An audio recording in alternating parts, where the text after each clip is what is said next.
All right, I do want to share these statistics with you. See, the more I'm learning about burnout, the more I'm realizing how big a problem it really is. And I know when I was going through my own burnout, I felt isolated and I thought I was the only one with this problem. I felt like I was the one with the problem. But it turns out that this is far more common than I could ever anticipate. So before COVID, a 2020 Gallup survey showed that almost 80% of individuals in the United States experience some form of burnout. 80%. That's crazy. Now, I come from the healthcare world.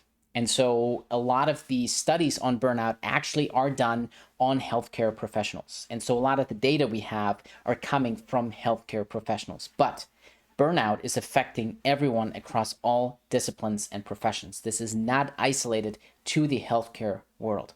So I don't want you to look at this and say, well, this only applies to physicians, because it doesn't, right? These are just representative numbers, but these statistics are common across all disciplines.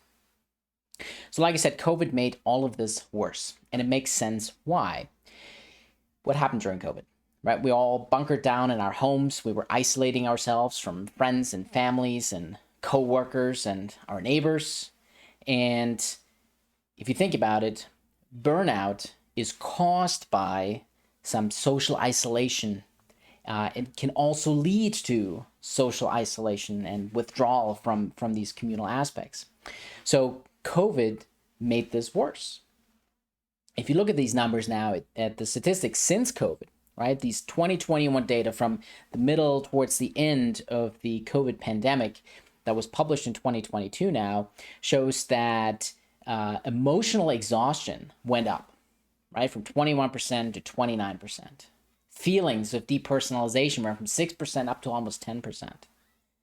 Feeling that you have good work-life integration went from 46% down to 30%. I mean, that's crazy by itself, right?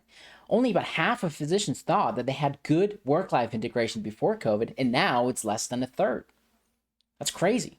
And if you think about it, that really applies to all disciplines, because what is happening right now? Many people are working from home, right? And now we're blurring the lines between our professional world and our personal world. So we have much poorer work-life integration.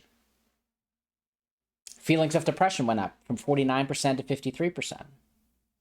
But here's the real kicker.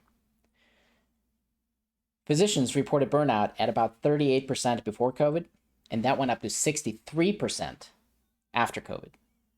63%.